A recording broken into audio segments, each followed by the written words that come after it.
Então vamos ver um exemplo de como seria a implementação desse count.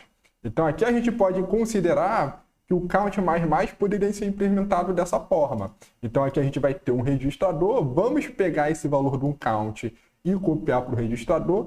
Então lembre que um count ele é uma variável, ou seja, ele vai estar lá na memória principal. Então aqui, utilizando o conjunto de instruções do RISC-V, seria a mesma coisa como se a gente fizesse um load. A gente fizesse um load da variável count, salvasse aqui em algum registrador. Depois que já está no registrador, a gente consegue fazer um incremento, né? Vamos dar lá o ADDI para somar mais um no registrador e, por fim, a gente precisa atualizar a referência do count que está na memória principal. A gente vai pegar o valor somado e copiar para a variável count usando uma operação de store, o SW, por exemplo, que a gente viu no RISC-V. Essa daqui seria uma possível implementação do count++.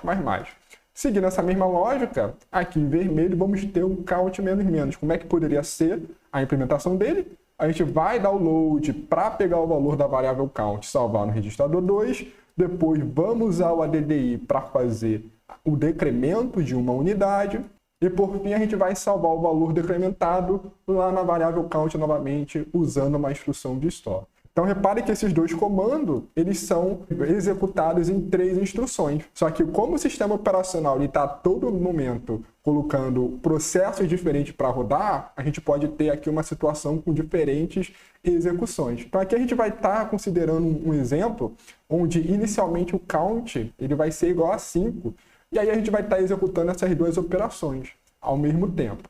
E aí, qual seria a ordem que a gente gostaria de fazer? A gente queria primeiro fazer o count++, depois o count menos. Então, como o count ele é igual a 5, primeiro a gente faz o count++, ele vai para o valor 6, depois a gente vai para o count menos e ele volta com o valor 5. Então, seguindo a ordem, o resultado final do count deveria ser igual a 5. Então, vamos ver nesse exemplo como poderia acontecer. Então, aqui nos primeiros passos de execução dessas instruções, a gente começa executando as instruções do count++. A gente consegue fazer lá o load dele, pegando o valor de count, salvando no registrador 1, depois faz a operação de incremento, salvando no registrador 1. Só que em determinado momento, o sistema operacional ele resolveu escalonar um outro processo para executar, o processo que tem um count menos. E aí a gente começa então a fazer o processamento do count menos. Então, a gente começa lendo o valor para o registrador 2, depois faz o decremento. E aqui no passo 4, a gente vai ter que o sistema operacional novamente voltou a escalonar o processo que faz o count++. E aí o que ele vai fazer? Ele vai pegar o valor do registrador 1 e ele vai salvar lá na variável do count, o valor que ele somou. Que aqui nesse momento o count ele vai ser igual a 6. O valor inicial era 5, ele somou mais 1, salvou lá o valor 6.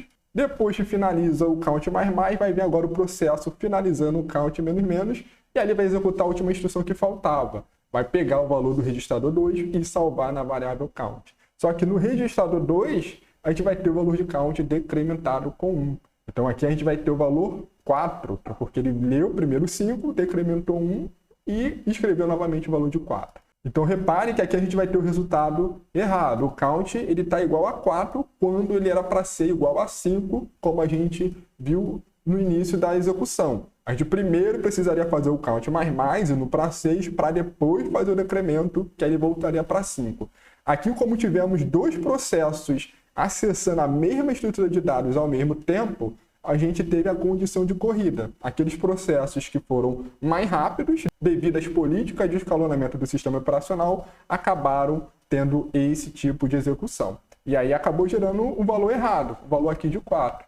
Então esse é um dos problemas básicos que a gente tem com acessos a regiões críticas. Então para a gente garantir que essas regiões críticas a gente não tem esse problema de inconsistência, a gente precisa utilizar comandos que fazem sincronização de processos, de forma que todo processo que entre em uma região crítica, ele seja executado sequencialmente, sem estar concorrendo com nenhum outro.